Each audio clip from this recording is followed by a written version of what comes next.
Programme हालात हाजरा देखने वालों की खिदमत में मोहब्बत भरा आदाब। पेशावर में धमाका हुआ, इलेक्शन मुलतवी किए जाएंगे। और आज मेरे एक दोस्त है, उन्होंने मुझे मैसेज भेजा।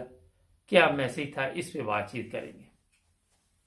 पाकिस्तान का आइन जो पढ़ के सुनाया जाता है, उसमें कहा यह जाता है, मैंने तो वैसे नहीं पढ़ा, कि जो भी आइन की खिलाफ वर्जी करेगा या आइन तोड़ेगा वो जवाबदेह होगा। मगर आज तक सब ने आइन तोड़ा, खिलाफ वर्जी की, सजा किसी को नहीं हुई, जवाब किसी ने दिया नहीं। और जो इदारे जवाब लेने वाले हैं वो खुद आइन के साथ क्या सलूक करते हैं वो आप सबके सामने है। एक दोस्त है जर्मनी में, पिछले दिनों उन्होंने प्रोग्राम भी किया और लोगों ने उनका प्रोग्राम बड़ा पसंद किया। उन्होंने कहा कि जनाब ये जो पेशावर धमाका हुआ, मुझे मैसेज आया, इसके पीछे वही लोग हैं जो हिंदुस्तान को भी दावत देते हैं कि आप हमारे मुल्क के ऊपर हमला करो।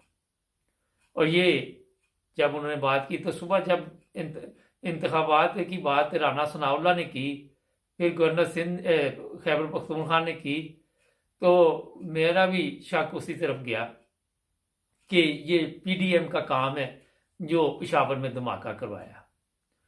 अब जो दोस्त है उन्होंने भी यही बात कही कि ये इतने जालिम है कि ये खुद हिंदुस्तान को दावत देते हैं जब अपने मुल्क के हालात ख़राब होते कि हमारे ऊपर हमला कर दो। इनको कोई फ़र्क नहीं पड़ता कितने फौजी शहीद हो गए, कितने पुलिस वाले मारे गए, शहीद हो गए, कितने लोग मारे गए, कोई फ़र्क नहीं पड़ता। ये अपने मकसद के लिए जो जिसके लिए इनको लाया गया, ये कुछ भी कर सकते हैं। आप अंदाज़ा करें कि पेशावर हमला हुआ, इनको इंतखाबात मुलतवी करने की पड़ गई है। जो असल वजह है वो सबके सामने आ गई है। वो किसी भूखे को किसी ने पूछा ना, 2 और 2 कहता 4 रोटियां, वो वाला साहब हुआ। ये मैं आपको बता देता हूं कि इंक्वायरी उनको पता किसने करनी, हम इंक्वायरी करने वाले हैं, हमारे इदारे हैं। मर गए, मिट्टी डालो, आगे चलो, क्या हो जाएगा। किश्ती वो कल कश्ती डूब गई, 26 मर गए बच्चे, क्या हो गया।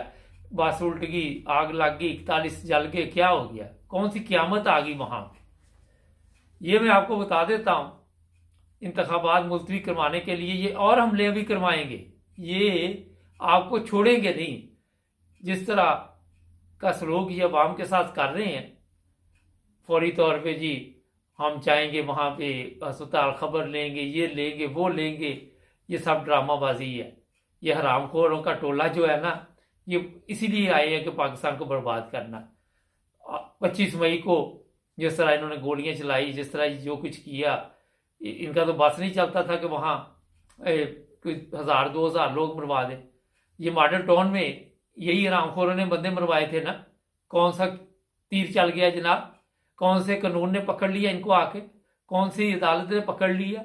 किसी अदालत की जरूरत है इन हरामखोरों के सामने बोले, कोई अदालत इनसे पूछ सके कि जनाब आप क्या करते फिर रहे हैं।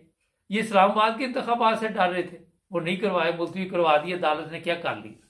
हुए इंतखाबात, कराची के इंतखाबात आखिरी टाइम तक राना सनाउल्लाह कहता रहा कि जनाब हमला हो सकता है, खुद कुछ हमले हो सकते, ये हो सकता है, बम फट सकते। और आप यहाँ पे क्या लेने के लिए बैठे हुए, मगर ये खुद करवाते हैं।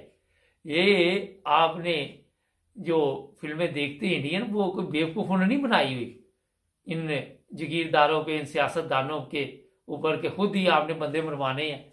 तो आजकल जनाब ये चल रहा है ना। आपको इस फौरी तहकीक होगी, फिर राना सनाउल्लाह का बयान आया कि हमारी फोर्स बड़ा उनका साथ मुकाबला कर रही है, फोर्स मर खप गई, उधर मलबा पड़ा हुआ है वो उठाया नहीं जा रहा, पता नहीं कौन सी फोर्स है जो मुकाबला। ये सही कह रहा था, इनकी फोर्स वही फोर्स है जो अपने लोगों को मरवाने के लिए लगी हुई है। ये पीडीएम की फोर्स की बात कर रहा था राना सनाउल्लाह। आपको समझ नहीं आती, सादा लोग है ना, इसीलिए तो आज तक लाइनों में लगे हुए हैं। कभी आटे की लाइन, कभी चीनी की लाइन, कभी गैस की लाइन, कभी पेट्रोल की लाइन, कभी। अब आपको इतनी आदत होगी लाइन की, कोई चीज ना भी लेनी हो तो लाइन में खड़े हो जाते। गुलाम कौम, और गुलाम कौम की यही हालत होती है, वो जिंदा भी मुर्दा ही होते हैं। मैं मेरे से अगर पूछे, मैं आज ही किसी से बात कर रहा था कि यूरोप में एक बच्ची का कत्ल एक दफा हुआ, उन्होंने तीसरे मुल्क से वो कातिल पकड़ लिया 24 घंटे में। तुर्की में बम धमाका हुआ, 24 घंटे में उन्होंने लोगों को पकड़ के सामने बिठा दिया। कौन सी इंक्वायरी किया उन्होंने, कौन सी वहां पे वो जनाब कमीशन कायम किया? कोई चीज आपको नजर आई कोई ऐसी? ये तरक्की याफ्ता ममालिक जो होते हैं, जो चाहते हैं कि अवाम सबसे पहले है, वहां पे ये हालात होते हैं। जहां पे होता है कि हम सबसे पहले है, अवाम बाद में है, वहां पे ये धमाके आपके मामूली चीज समझी जाती है। आप देख ले, ये इलेक्शन नहीं होने, मैंने मेरे प्रोग्राम निकाले, मैंने आपको पहले दिन से कहा था कि ये इलेक्शन नहीं करवाएंगे, ये हरामखोरों के टोले को ये ठेका दिया गया है। और जिस मुल्क ने फौरी तौर पे आके कहा है जरा बड़ी सख्ती के साथ कि ये हमला हम इसकी मजम्मत करते हैं, वो मुल्क अल्लाह ही बेहतर जानता है कि अगर उनके मुल्क में एक दो बंदे भी मर जाए तो वहां पे क्या अंजाम होता है। हमारे तो रोज मरते हैं। तो जनाब आपको ये इस तरह डराएंगे, दहशत गर्दी से डराएंगे, महंगाई से डराएंगे। कल वो आई है, क्या नाम है उसका, मरियम, आते ही महंगाई हुई है, आते ही ये जनाब ये काम डाल दिया है। ये सारा कुछ एक प्लान के तहत हो रहा है। पाकिस्तान को देखे, अगर खाना जंगी होती फिर भी तो लोग मारी जाते हैं ना, अगर जल्जला आता फिर भी मर जाते। वो जो बच्चे फौजियों के मारे गए थे, कौन सी क़यामत आ गई बाद में? कोई चीज़ निकली? कोई चीज़ नहीं निकलनी। यहाँ से अरशद शरीफ कत्ल हो गया, कोई चीज़ निकली? कुछ नहीं निकलना। इमरान खान पे हमला हुआ, कुछ मिला? कुछ नहीं मिलना। लियाकत अली मारा गया, मिला? नहीं मिला। ज़िया मारा गया, नहीं मिला? नहीं मिला। बेनज़ीर, वो क्या नाम है, जितने भी आज तक लोग मारे गए, कभी आपको कोई चीज़ नहीं वहाँ पे मिलेगी। ये सबूत मिटा देते हैं, ये ऐसी प्लानिंग करते हैं। ये आपके पैसे है, ये जितना पैसा देके इन्होंने कुछ लोगों को खरीद लिया, कुछ को अब हमला में डालेंगे और बाद में आप देखेंगे पुलिस के ऊपर हमला करवाया। अंदाजा करे कि जो पुलिस अपनी हिफाजत नहीं कर सकती, उन्होंने खाक लोगों की हिफाजत करनी।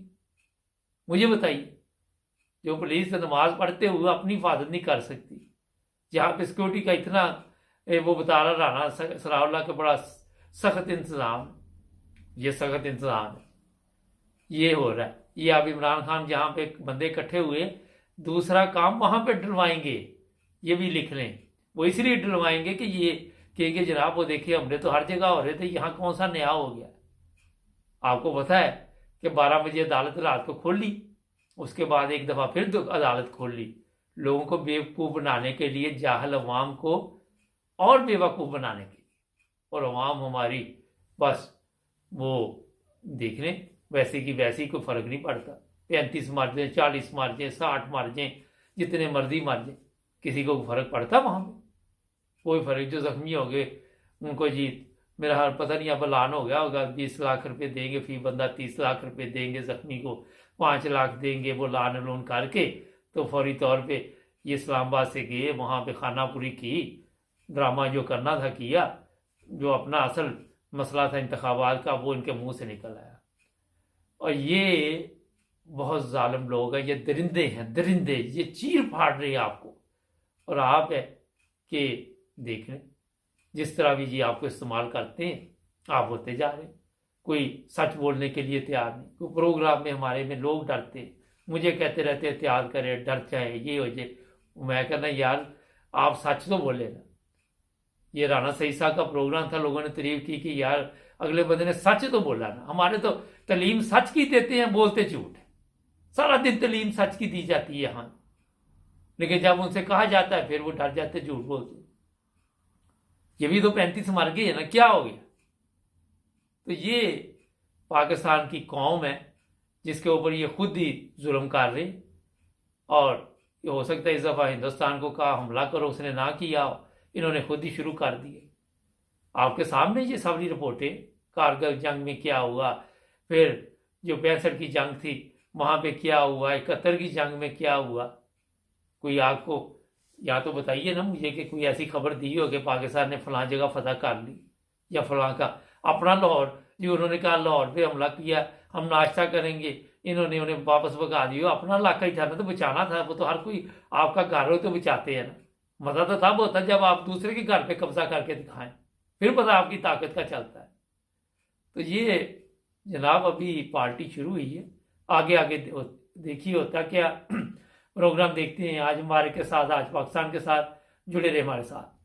अस्सलाम वालेकुम नाज़रीन, प्रोग्राम आज पाकिस्तान के साथ इरफान अहमद खान साहब जर्मनी से आज के प्रोग्राम में हमारा साथ देंगे।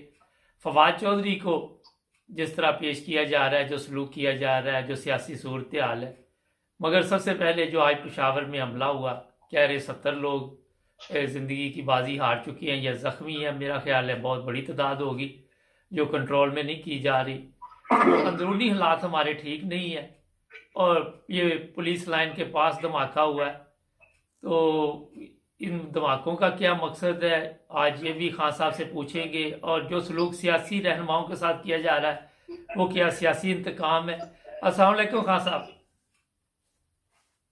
खान साहब, धमाके हो रहे हैं पाकिस्तान में। हमारा दावा ये है कि हमारी जनाब ISI और हमारी फ़ौज दुनिया की मजबूत तरीन फ़ौज है, और अंदरूनी हालत ये है कि फवाद चौधरी के पीछे सब पड़े हुए हैं कि उसको किस तरह पेश करना है। आपस में इनके इख्तलाफात इतने हैं, तो ये किस तरफ जा रहा मुल्क? देखें, पहले भी मैंने कई बार ये बात कही, आपके प्रोग्राम में भी, दूसरे प्रोग्रामों में भी जी, जब मुल्क में अदम इस्तेकाम होगा तो उससे जो शरपसंद अनासर है वो फायदा उठाते हैं। और जो ये 1 साल से सियासी लीडरान कर रहे हैं, सियासी जमातें कर रही हैं, आपस में एक दूसरे को नीचे दिखाने के लिए एक दूसरे के पीछे पड़ी हुई हैं, उससे मुल्क में अदम इस्तेकाम की कैफियत है। असम्बलियां काम नहीं कर रही। असम्बलियां कभी टूटने की बात की जाती है, कभी तोड़ दी जाती हैं। किसी असम्बली ने भी पिछले 1 साल के दौरान अपनी वो कार्रवाई नहीं की, अपनी वो जिम्मेदारी पूरी नहीं की, अपनी वो जिम्मेदारी नहीं निभाई जो जिस गरज के लिए असम्बलियों का वजूद में लाया जाता है, चाहे वो नेशनल असम्बली हो, चाहे वो सूबाई असम्बली हो। ना ही कानून साजी की गई है और ना ही जो मुल्क के रोजमर्रा के मामलात हैं उनको निपटाया गया है। जो असम्बलियों की कार्रवाई होती है आपस में एक दूसरे के खिलाफ बढ़ते हैं, जिससे मुल्क में अदम इस्तेकाम बढ़ता रहा। और कालादम तंजीमें जो है वो शरपसंद तंजीमें वो पहले से ज्यादा एक्टिव हो गई और उन्होंने एक्टिव होने के साइन भी दिए।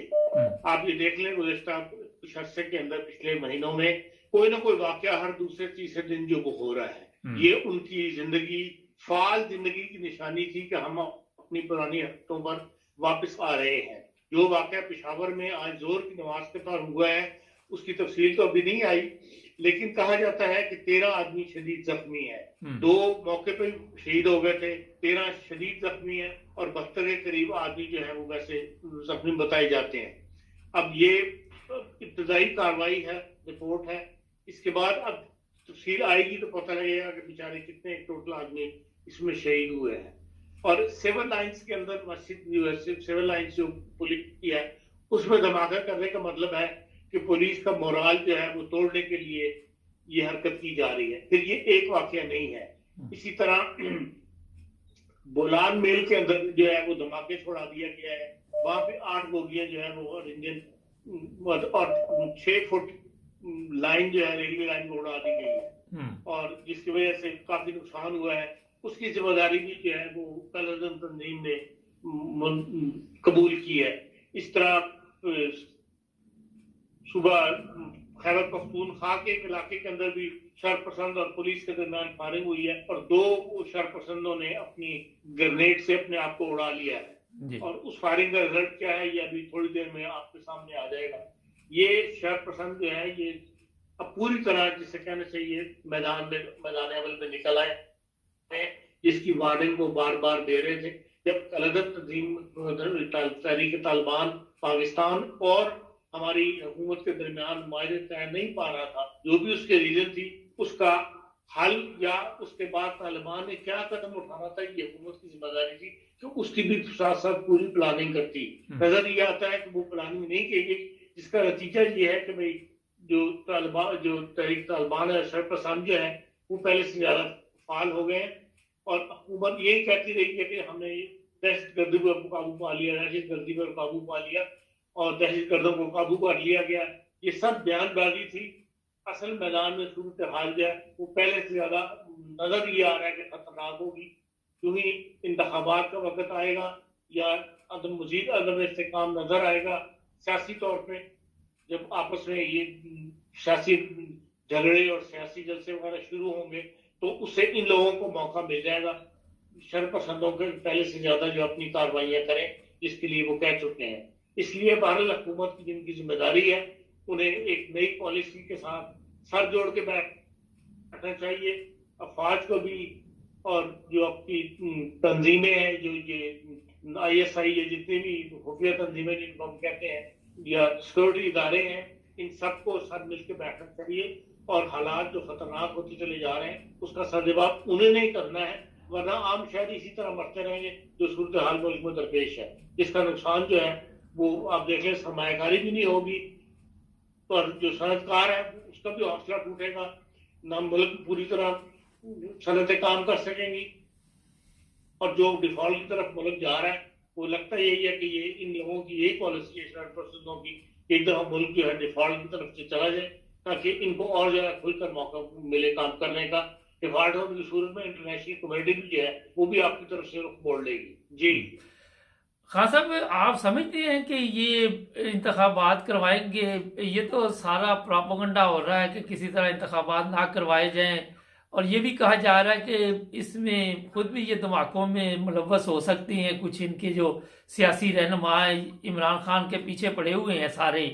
फौज हमारी वो इमरान खान के पीछे पड़ी हुई है, पुलिस इमरान खान के पीछे पड़ी हुई है, और दावे हमारे ये है कि हम अपने मुल्क का दफा कर सकते हैं। इंतखाबात नजर आते होते हैं आपकी नजर में? देखें, इंतखाबात के अलावा तो दूसरा रास्ता इनके पास है नहीं। या तो ये एक बात पे मुत्तफिक हो जाए ना कि एक ऐसी मखलूत कौमी हुकूमत बना ली जाए जो जब तक मुल्क खतरनाक हालात से नहीं निकलता उस तक तो हुकूमत कायम रहे, जिसमें 1 साल लगे चाहे 2 साल लगे। जैसे बांग्लादेश में 3 साल लगे थे, लेकिन उन्होंने अपनी मईशत को ठीक कर लिया और उसके बाद उनकी डायरेक्शन सही हो गई। आज वो हम पर हंस रहे हैं। तो यही सूरत हाल अगर पाकिस्तान के सियासतदान चाहे तो ये हो सकता है, तो मुमकिन नहीं, मतलब कोई ऐसी बड़ी बात नहीं है। जो दानिशवर तबका है वो भी इस बात की तरफ इशारे दे रहा है, दिख रहा है, कह रहा है कि भाई हाँ एक ऐसी हुकूमत बननी चाहिए, टेक्नोक्रेट्स में सब हो, और एक मुल्क की डायरेक्शन जब तक हालात ठीक नहीं हो जाते, माशी तौर पर मुल्क दोबारा मजबूत नहीं हो जाता, उस वक्त हुकूमत को कायम रखा जाए, उसके बाद इंतखाबात करवाए जाए। यही इसका हल है। लेकिन ना ही तो इसकी तरफ कोई सुप्रीम कोर्ट ऐसे इशारे दे रही है कि हाँ ऐसा कर लिया जाए, और ना ही जो है आपके जो सियासी इदारे हैं या सियासी रहनुमा हैं वो इस तरफ आने के लिए तैयार है। वो तो एक दूसरे की दुश्मनी में उतरे हैं। खान साहब, ये बताइए, जिस तरह फवाद चौधरी के साथ सलूक किया जा रहा है, एक बंदे ने कोई वहां पे कोई टेररिस्ट तो नहीं, टेररिस्ट तो इनसे पकड़े नहीं जाते, पुलिस तो इस काबिल नहीं, आपके भी इल्म में है कि पाकिस्तान में बेशुमार इलाके हैं जहाँ पे चोर डाकू हैं, वो आज तक ये डरती है पुलिस वहां जाने से। तो यहाँ उसके ऊपर काला कपड़ा पा के ये तजरीर इंसानियत की जो की जा रही है, आम शहरी के साथ भी की जाती है। तो क्या बात यह है मुबारक साहब कि ये सब ने बोया है, सबकी जबानें जो है ना वो कंट्रोल से बाहर है, चाहे वो फवाद चौधरी हो चाहे वो कोई और हो। इन सब ने अपने वक्त के अंदर जो हिज़्ब मुखालिफ है उसको दबाने के लिए, उसको जलील करने के लिए बहुत कुछ कहा हुआ है। वो फिर सब ने नोट किया हुआ होता है, फिर ये आपस में एक दूसरे से बदले लेते हैं। जो कुछ फवाद चौधरी से किया जा रहा है वो भी एक बदला लेने वाली बात है। कोई ऐसी बात कही नहीं जो इग्नोर ना की जा सकती हो, लेकिन हम एक दूसरे के खिलाफ इस हद तक बोझ रखते हैं कि हम कोई चीज इग्नोर करने के लिए तैयार नहीं है। आप यहाँ यूरोप में रहते हैं, यहाँ देखते नहीं है कैसे कैसे कार्टून छपते रहते हैं सरबरान ममलिकत के खिलाफ, सरबरान ममलिकत के बारे में, एंजेला मैर्केल के बारे में सबसे मकबूल लीडर थी, लेकिन इसके बावजूद उसके बारे में कैसे कैसे कार्टून जो है वो हमने अखबारों में देखे। लेकिन ये लोग इन बातों की परवाह भी नहीं करते, ये अपने मकसद की तरफ देखते हैं कि भाई हमें जो जिम्मेदारी दी गई है, जो हमने सियासत में कदम रखा है, तो हमने लोगों की खिदमत के लिए कदम रखा है, हमने बाहर लोगों का अपना मिशन जारी रखना है। हमारा मिशन यही है सियासतदानों का कि एक दूसरे को जलील करें, एक दूसरे के खिलाफ कार्रवाई ना लें, एक दूसरे को मजहबी तौर पर मुनाफरत फैलाएं और एक दूसरे के खिलाफ नफरत पैदा करें और अपने नंबर बढ़ाएं। मकसद सिर्फ ये है वो जो जिसको ये समझ नहीं होती कि ये बात मुझे इससे मुल्क को क्या नुकसान होगा, इससे माशरे को क्या नुकसान होगा, इससे मजहबी जो लोग हैं उनकी क्या दिल आजारी होगी, इस तरफ किसी का ध्यान नहीं जाता। अपना मकसद बात सामने रखकर लोग बात करते हैं, जिसका नतीजा ये है कि मुंह से बहुत कुछ इधर उधर की बातें निकल जाती हैं, फिर दूसरे जब इख्तिदार में आते हैं वो उनके बदले लेने शुरू कर देते हैं। इसलिए फवाद चौधरी के साथ भी जो कुछ हो रहा है, जो कुछ आलम स्वाति के साथ हुआ, ये सब एक दूसरे का सियासी इंतकाम है, इसके अलावा इसकी कोई असल हैसियत नहीं है।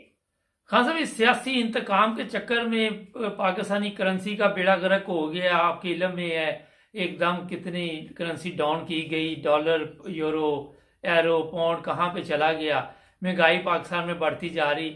आप देख रहे कोई इनकलाब लाने के काबिल है ये कौम, या बुज़दिल है ये बिल्कुल ईरान की तरह, कोई हालात तब्दील होंगे यहाँ पे? देखिए, जिस हालात को जिस तरफ नैक में मुल्क जा रहा है, हालात जा रहे हैं, 170 रुपए किलो आटा हो गया है, कभी सोचा भी नहीं था। हम ज़रूरी मुल्क है, मुल्क में पूरे मुल्क के अंदर मतलब पूरे पाकिस्तान में गंदम पैदा होती है, तो ये नहीं कि एक इलाके में होती दूसरे इलाके में नहीं होती, लेकिन इसके बावजूद 170 रुपए का जो है वो इस वक्त आटा हुआ है। और फिर इसी तरह महंगाई बढ़ी है। अगर यही हाल रहा तो फिर यकीनन लोगों में रिएक्शन पैदा होगा, जब खाने पीने को नहीं रहेगा तो फिर लोग सड़कों पे निकल आएंगे, एक दूसरे पे झपटेंगे, मार कुटाई होगी और दुकानें लूटी जाएंगी। तो जब अफरा तफरी शुरू हो जाएगी तो फिर उसका फिर जिसे कहते हैं एंड रिजल्ट जब यही हुआ, फिर इनकलाब की सूरत पैदा हो जाती है, माहौल पैदा हो जाता है। खान साहब, आप एक चीज़ बताइए हमारे नाज़रीन को, हम आइन और कानून की बात करते हैं, कोई आइन और कानून वहां पे पाकिस्तान में है जिसके मुताबिक सिस्टम चल रहा है? ना किसी ने आइन की पासदारी की, ना कोई कानून पर अमल करने के लिए तैयार है। खसूसन इसमें सबसे ज्यादा आगे जो है वो हमारे सियासतदान है और हमारी स्टैब्लिशमेंट है और हमारी इंतजामिया एडमिनिस्ट्रेशन जिसे कहते हैं, जो सिविल इदारे हैं, वो भी कोई कानून पर अमल करने के लिए तैयार नहीं, और इसीलिए मुल्क का ये हाल हो गया। खान साहब, आप समझते हैं कि इस वक्त इंडिया को या दूसरे किसी दुश्मन मुल्क को हमला करने की जरूरत नहीं, वो देख रहे हैं कि ये खुद ब खुद ही ऐसे हालात में जा रहे हैं कि जंग की जरूरत नहीं इन पे? बिल्कुल यही बात है कि अगले देख रहे हैं कि ये खुद ब खुद मुल्क अपने लोगों के हाथों में खत्म हो रहा है। किसी को क्या जरूरत पड़ी अपने फौजी मरवाए या अपना असला जाया करे।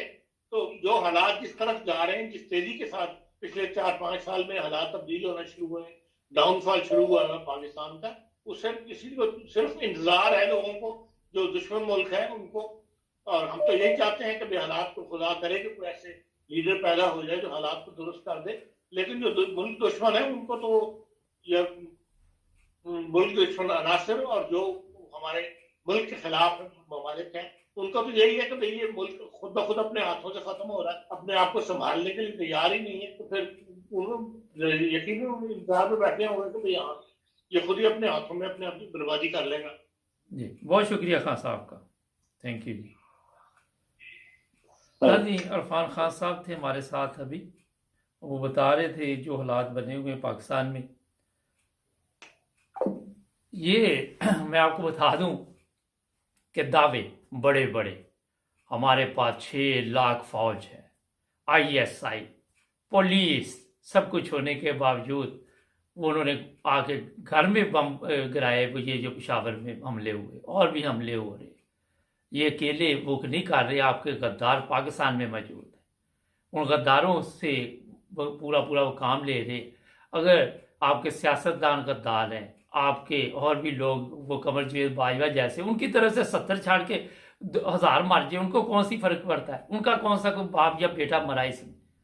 कोई चक्कर नहीं है कि ये आपकी तहफ़्फ़ुज़ के लिए बैठे, ये हरामखोर अपने लिए आए हुए हैं, इनके अपने मसाइल है, ये कोई आपके मसाइल हल करने के लिए आए हुए। एक बंदा भी बता दे वहाँ जो आपका मसाइल, जो सुबह से शाम तक जोट की लानत में आपको बताते हैं और आप वहाँ पे सुनते हैं। कल भी हरामखोर बिरयानी की 100 रुपये की प्लेट के लिए वहाँ कह रहा था किन्नू भी खाए हैं, बिरयानी भी खाई है, नेस्ले का पानी पिया। हरामखोर, ये भी नहीं तुम्हें मिलना जो एक बिरयानी ढूंढ रहे हो ना, कल को आपके ये हालात हो जाने। हमारे चैनल को सब्सक्राइब करें। अस्सलाम वालेकुम नाज़रीन, प्रोग्राम आज मुबारक के साथ। आज एक दोस्त हैं और वो कुछ कहना चाह रहे थे। कल उनका मैसेज भी आया, तो मैंने सोचा क्यों ना उन्हें भी लाइन पे लिया जाए और उनसे पूछते हैं कि पाकिस्तान के हालात किस तरफ जा रहे हैं और ये जो कुछ भी हो रहा है इसका जिम्मेदार कौन है। हमारे दावे तो बहुत बड़े बड़े होते, मगर जो हमारी अंदरूनी हालत है वो दिन ब दिन ख़राब होती जा रही है। तो चलते उनके पास। अस्सलाम वालेकुम सर। वालेकुम अस्सलाम। मुबारक साहब, बहुत बहुत मुबारक हो, आपने जो चैनल शुरू किया है, अल्लाह ताला आपको जाए खैर दे और इसके ज़रिए बहुत से लोगों को मालूमात भी पहुंचती हैं और हकीकत हाल से भी आगाह हो जाते हैं जी। मैंने शायद आपको एक पहले भी प्रोग्राम किया था जिसमें मैंने आपको ये बताया था कि ये जो हमारे लोग ये कह रहे हैं कि अक्टूबर में इलेक्शन हो जाएंगे, तो इलेक्शन नहीं होंगे। मैंने ये कहा था जी। तो अगर शायद आपको याद हो तो वही हुआ। देख लें, इलेक्शन अक्टूबर क्या, नवंबर दिसंबर भी गुजर गया, जनवरी फरवरी भी गुजर, महज एक बहाना था, लटकाना था। और ये सारा काम जितना भी है ये हमारी फौज के कब्जा में है। और अब लोग जो हैं डर के मारे ये कहते हैं जी वो मुक्तदर हल्के डर के मारे ये कह नहीं सकते कि भाई ये जो फौज के जनरल है ये करवा रहे हैं, क्योंकि खौफ इस कदर है। हमारी फौज हमारी जो है वो हमारी हमदर्द नहीं है, वो हमारे ऊपर कब्जा करके बैठी हुई है, मुल्क पे कब्जा कर रही है और मुल्क के कब्जा करके और गुलामों की तरह हमें इस्तेमाल कर रहे हैं लोग। और आप ये मुझे सिर्फ इतनी बताएं कि जनरल पहले दिन ही जनरल हो जाता है? पहले दिन जनरल नहीं होता वो। पहले दिन वो जो भी रैंक के साथ आता है, चाहे लेफ्टिनेंट बन के आए चाहे किसी तरह भी बन के आए, वो जनरल नहीं होता बाहर। लेकिन जब वो जनरल तक पहुंचा उसकी ऐसी ट्रेनिंग हो चुकी होती है कि जनाब इस मुल्क को आपने बेचना है, तोड़ना है, इस कौम को आपने गुलाम बनाना है और इसमें आपने तरक्की नहीं होने देनी। भाई ऐसी फौज से तो बेहतर ये है कि हमारा मुल्क जो है किसी को ठेके पे दे दिया जाए। 7-8 लाख की फौज प्लस उनकी फैमिली तो रहे कि एक फौजी हमें जो है करोड़ों रुपए में पड़ता है। सारी जितनी भी मुल्क की बेहतरीन इंडस्ट्री इदारे उन सब में फौज बैठी हुई है। कौन इसको कंट्रोल करेगा? और फिर हमारे जो एंकर हैं वो कहते हैं जी मुक्तदर इदारे, डर के मारे बोल नहीं सकते। और अगर वो बोले भी हैं कुछ छोटा मोटा तो उनको कैसे उन्होंने ब्लैकमेल किया, उनको कैसे उनको बर्बाद किया, उनको इनके मुकदमे बनवाए। आप ये बताएं कि क्या फौजियों का काम ये होता है कि मुल्क को इस तरह कब्जा करा जाए? बांग्लादेश इन्होंने बनवा दिया। और फिर आप ये बताइए कि हजरत हमारी फौज गुलामों की तरह कब्जा करती है, अवाम की मुहाफिज होती है। हमारी फौज वीडियो और ऑडियो बनाती है हमारी माओ बहनों की और माँ बाप की वीडियो बेटियों को दिखाती है। ये फौज का किरदार है? ये फौज का किरदार है? तो इससे बेहतर ये ऐसी फौज जो है, हर जितने इदारे बनाए हुए हैं कोई टैक्स नहीं देता इनका फौज का इदारा। कोई जहां पर जाए, एक आदमी रिटायर होता है तो वो करोड़ों अरबों रुपए की जमीन उसे मिलती है, फिर वो मुल्क के ऊपर कब्जा करके गैर मुल्कों में जाके वहां पे जायदादें बनाते हैं। जब अब आपने ये देख लिया है कि देखें अब क्लियर हो गया है ये मीडिया की वजह से कि तमाम मुल्क के ऊपर क्या इनकी लाखों रुपए की सैलरीज हैं और साथ इनको अर्जली मिले हुए हैं, घर मिले हुए हैं, मेडिकल फ्री, हर चीज फ्री, फिर भी ये मुल्क को बेच रहे हैं और नोच रहे हैं। और फौज जो है कुछ करप्शन को खत्म नहीं करने देना चाहती। वो कहती है नहीं करप्शन हो जाए, जिसके नतीजा ये निकला कि वो चोर लोग उनको दोबारा लाकर उस मुल्क पे कब्जा करा दिया। और कौम की ये हालत हो रही है कि वो जनाब अली बांग्लादेश जो आपके अलग हुआ वो आज हमारी मुल्क की इक्तिसादी हालत से कितनी अच्छी हालत में पहुंचा हुआ है। और आप कहते हैं कि जी हमारी फौज सरहदों की हिफाजत करती है। आप मुझे बताएं उसको हिफाजत करने की जरूरत ही नहीं है। दुश्मन कौन है हमारा? इंडिया को फौज लाने की जरूरत ही नहीं है। जब घर में गद्दारी हो तो किसको जरूरत है कि जो अपनी फौज को लड़वाए किसी से? यहाँ तो हमारी फौज अपने आप ही गद्दार है। अब ये कहते हैं कि जी एंकर लोग ये कह रहे हैं, हमारे एंकर कहते हैं जी हमारी कौम जो है फौज से मोहब्बत करती है। आप मुझे बताएं, ये खौफ के अल्फाज है, हकीकत नहीं डर के बोलना चाहते हैं लोग कि भाई फौज ने इतना किरदार घनौना अदा किया हुआ है कि अगर आज बाजवा चला गया है, उसने जितनी गद्दारी कर दी है सबको आया हो चुकी है, और फिर अब जो है वो सैयद सादे और जिन्हें आप ये कहें कि जी वो सैयद आदे हैं, हाफिज कुरान है, क्या फर्क पड़ा उनके आने से? मुझे ये बताएं, क्या फर्क पड़ा? कोई पॉलिसी चेंज हुई? कोई लोगों को अगवा करना बंद हुआ? किसी के मुकदमे खत्म हुए? किसी की दाद रसी हुई? क्या फर्क हुआ? ये मसला ये है बारिक साहब के हमारे मुल्क पर ये कैप्चर कर लिया गया है, फौज के जरिए कैप्चर कर लिया गया मुल्क को। कितनी कितनी हुकूमतें आई, आप देख लें, जब पाकिस्तान बना उस वक्त से पाकिस्तान को तोड़ने की कोशिशें हो रही हैं। आज ये मुझे बताएं कि एक जनरल आता है और वो गैर मुल्कों में जाके भीख मांगना शुरू हो जाता है, ये जनरलों का काम है? आज नए जनरल आए हैं, वो जाके वो वही काम शुरू उन्होंने कर दिया है जो हुकूमत का काम है। हुकूमत के ये काम थोड़ी है कि हमारे जनरल जाके सऊदी अरब बैठे हैं और उन्होंने कहे जी पैसे दें। ये जनरलों का काम नहीं है, विदाउट परमिशन हुकूमत के ये कैसे जा सकते हैं? आज वही जनरल जिन्होंने गद्दारी की, जब चाहते हैं उठ के चले जाते हैं किसी मुल्क में, उनके ऊपर कोई पाबंदी नहीं है, कोई मुकदमे नहीं है, लोग उनके लिए परेशान है, उनके बच्चों को मरवा दिया, उनके बेटियों। क्या ये फौज का काम है कि किसी भी मुल्क की माओ बेटियों की वीडियो ऑडियो बना कर दिखाई जाए और उन्हें ब्लैकमेल किया जाए? क्या ये फौज के काम है? आप ये बताएं कि हमारे मुल्क की ऐसी फौज से तो बेहतर ये था कि इस मुल्क को हम किसी कंट्री को ठेके पे दे दें, अच्छा खत्म कर दें। अच्छा ये बताइए, ये बात आपने बता दी है, ये तो बता दी आपने, ठेके पे वो दे तो रही हैं, एयरपोर्ट दे रही हैं, दे देंगे, मुल्क भी जल्दी ठेके में नहीं देंगे तो मुल्क की जो हालत हुई, आज भी लोग, आपने देखा पेशावर धमाका हुआ है, तो वो पहले भी कौन सी अपने ना कोई इदारा काम कर रहा है, ना वो तो अपने सियासी लोगों को पकड़ के उसमें कहते हैं कि हमारा बहुत बड़ा फख्र है। आजकल दुश्मन तो बाहर बैठा हुआ है, मगर जो अपने पाकिस्तान के लोग हैं वो सबसे बड़े इनके नजदीक दुश्मन नजर आ रहे हैं। आप समझते हैं कि हम जी हजरत मसला ये है, ये ठेके पे नहीं है, गुलामी पे दे दिया गया है ना, गुलामी पे दे रहे हैं, गुलामी पे ना दें। ये फौज जो 7, 10 लाख 20 लाख की फौज जो हमने ये पाली हुई है, जो लूट मार कर रही है सिर्फ, और फिर ठेके पे नहीं दे रही, गुलामी में दे रही है। एक मुल्क के हिस्से को उन्होंने बर्बाद किया, अलग कर दिया, जबरदस्ती अलग कर दिया। वो तो बेचारे होना भी नहीं चाहते थे। क्या मुजीब ने पहले ये दावा किया था? वो तो अच्छे नहीं रह गए सर, मेरी बात सुने, वो तो अच्छे नहीं रह गए हमारे से, अच्छा हुआ वो लहदा हो गए, रह गए। हाँ, और क्या चाहिए? तो नहीं, अच्छे तो वो रह गए, लेकिन इन्होंने तो उन्हें अलहदा करने के लिए पूरा जोर लगाया, इन्होंने तो उन्हें बर्बाद किया। पर उनके लिए तो बेहतर हो गया ना, उनके लिए तो बेहतर हो गया ना। वो तो जब वो मेजोरिटी में आए थे तो इनको क्यों नहीं उन्होंने हुकूमत दी? क्या ले जाते वो इस मुल्क से?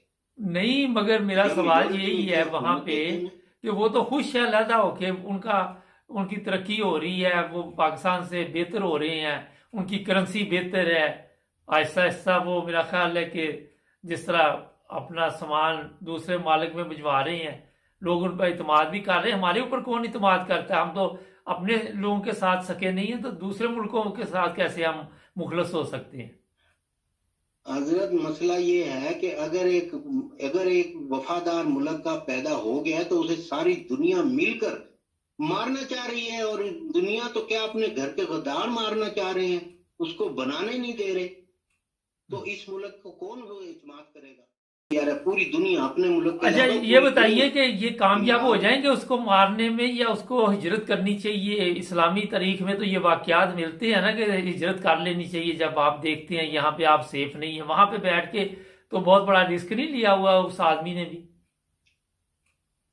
देखें जनाब, मसला ये है कि ये जो हमारे इदारे हैं, जिसे आप इदारा कहते हैं, डर के हमारे फौज नहीं कहते, इदारा कहते हैं, और मुख्तदर हल्का कहते हैं। ये नहीं कहते कि इसके जनरल ने ये करवा दिया है, ये नहीं कहते कि इनकी जो है एजेंसियां इसी काम में लगी हुई हैं कि अपने लोगों को लूटो पकड़ो, उन्हें अंदर करो, उन्हें जला लो, उनको मार दो, उनके बच्चों की आइडियो बना दो, उनके माँ बाप की ऑडियो वीडियो बना दो। वो हो गया, आप आगे बात करें, वही बात बार बार मुल्क की फौजें करती हैं सर, वही बात बार बार आप कर रहे हैं, लोग बोर हो जाते हैं। नई बात करें आप, जो मैंने सवाल पूछा ये 3 दफा आपने कह दिया है।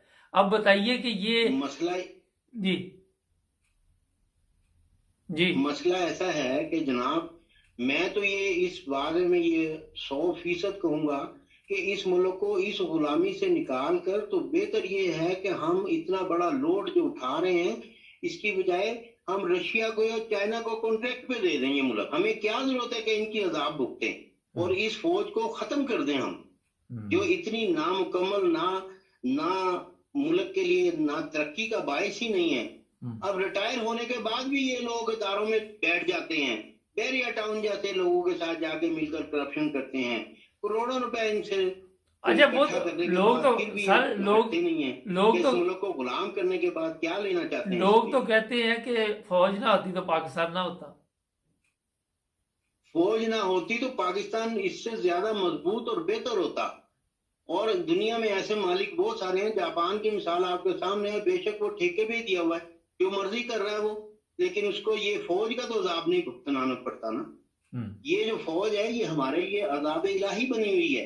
इसके लिए बेहतर ये था कि हमारे लोग जो हैं इसको जो है खत्म करते, जिस फौज ने मुल्क को गुलामी की तरफ ले जाना है, तो उस फौज का मुल्क के क्या। अच्छा, आप ये बताइए कि ये गुलामी से निजात आप देख रहे हैं कि इमरान खान लेने में कामयाब हो जाएगा? मुझे तो बड़ा मुश्किल लग रहा है, क्योंकि ये तो सारे मिलके उसके पीछे पड़े हुए हैं। जिस तरह फवाद चौधरी को पकड़ के काला कपड़ा पहना के उसको जलील कर रहे हैं, तो जलील तो पूरी इंसानियत की हो रही। मगर ये मेरा ख्याल है कि पाकिस्तान की रवायत है कि जो भी आ जाता है वो दूसरे को नीचा दिखाने के लिए।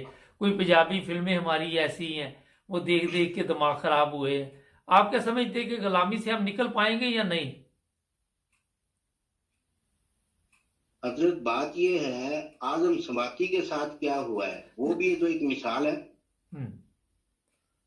आजम सवाती जो है इतने बुजुर्ग आदमी, मैं यही कह रहा हूं कि सब सियासी रहनुमाओं के साथ ये हो रहा है। हम गुलामी से निकलेंगे या नहीं निकलेंगे, या कोई हमारी कौम में ये क्वालिटी है कि अगर ये फौज हमारे सर पे रही तो ये मुल्क हमारा गुलाम ही बन जाएगा और कुछ नहीं बन सकता। ये मुल्क हमारा गुलाम ही बन जाएगा और कुछ नहीं बनेगा। और वो गुलामी जो कायद आज़म रहमतुल्लाह अलैह ने हटवाई थी, उससे बढ़कर गुलामी मिलेगी।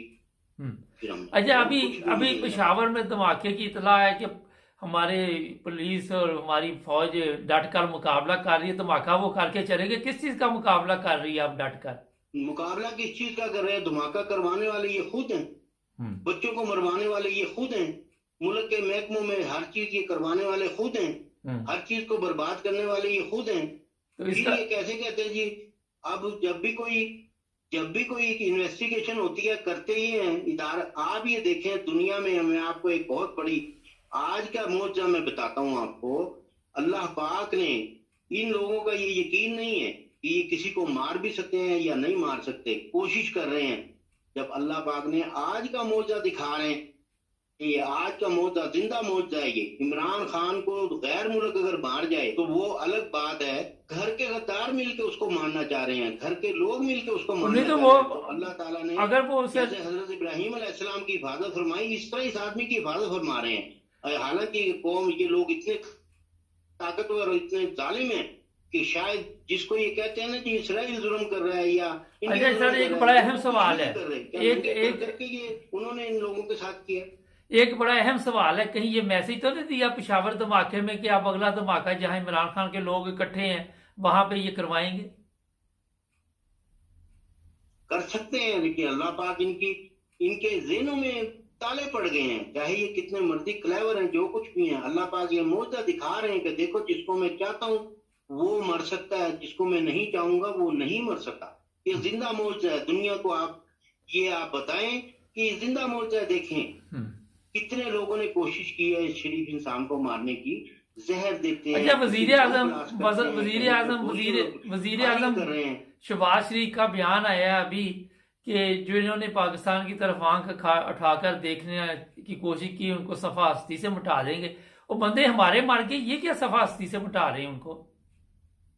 सफा से तो उसको मिटाने की जरूरत पेश आती है जो खुद नहीं मिटाता। ये तो खुद मिटा रहे हैं इस मुल्क को, ये तो खुद मिटा रहे हैं इस मुल्क को, ये तो बर्बाद करने के पीछे पड़े हुए हैं सारे इस मुल्क को। तो इनको दूसरों को आग उठाने की जरूरत ही नहीं है। दूसरे तो इस बेफिक्र है, मुतमईन है। अच्छा, आखिर पे वसाइल ये खत्म कर रहे हैं। आखिर पे ये बताइए कि आप क्योंकि पाकिस्तान में नहीं है, किसी और मुल्क में है, कितने परेशान है अपने मुल्क की हालत की वजह से?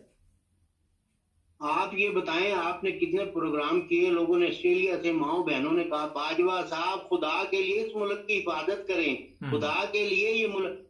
ये इमरान खान जो आज नाकाम खड़े हुए हैं ना, ये अगर इतने जालिम होते ना तो उसी वक्त अवाम को मरवा देते और इनकी लाशें सड़कों पे पड़ी होती, इन जालिमों की भी। लेकिन कुर्बानी देनी पड़ती। वो बेचारा इनको बचाने की खातिर अपनी पॉलिसी, अपनी प्लानिंग चेंज करता है। ये समझते हैं कि ये कामयाब हो रहे हैं, कामयाब नहीं हो रहे। अल्लाह ताला उसकी हिफाजत फरमा रहे हैं और ये ज़लील ख्वार हो रहे हैं। आप ये देखें। चलें, बहुत शुक्रिया सर, ख्वार हो रहे हैं ये। बहुत शुक्रिया आपका, थैंक यू। हाँ नाज़रीन, ये एक साहब थे। अच्छा, अभी वज़ीर आज़म वो फिल्मी डायलॉग, हमारे तरफ कोई आंख उठाकर देखेगा हम उसकी आंखें निकाल देंगे, ये जो लोग हमला कर रहे हैं ये दायरा इस्लाम से खारिज है। अब मुझे ये बताइए, ये शहबाज शरीफ आके फतवे दे रहा लोगों के लिए। पहली चीज़ तो यही है कि कौन लोग है, इसको कहाँ से पता चला कि जो लोग हमले कर रहे हैं? इन सबको ये पता होता है। ये सब हरामखोर जो है, इन्होंने वो अपनी कौम पे जुल्म का जो ड्रामा रचाया हो, इनको अपना जितने मर्जी, मैंने पहले बताया, मर जाए कोई फ़र्क नहीं पड़ता।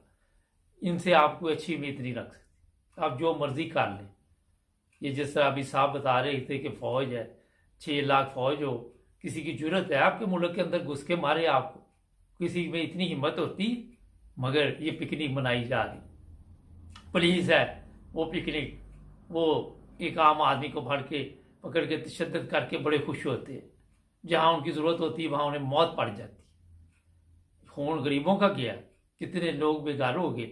ये अभी देखेंगे, बेगार इस तरह हो गए, जो मर गया उसके पिछले भी मर गए। वहाँ पे ना कोई बेनिफिट सिस्टम है, ना कोई चीज़ है। जो बेनिफिट सिस्टम वो भी यही खा जाते हैं हराम को। हमारे चैनल को सब्सक्राइब करें, जुड़े रहिए।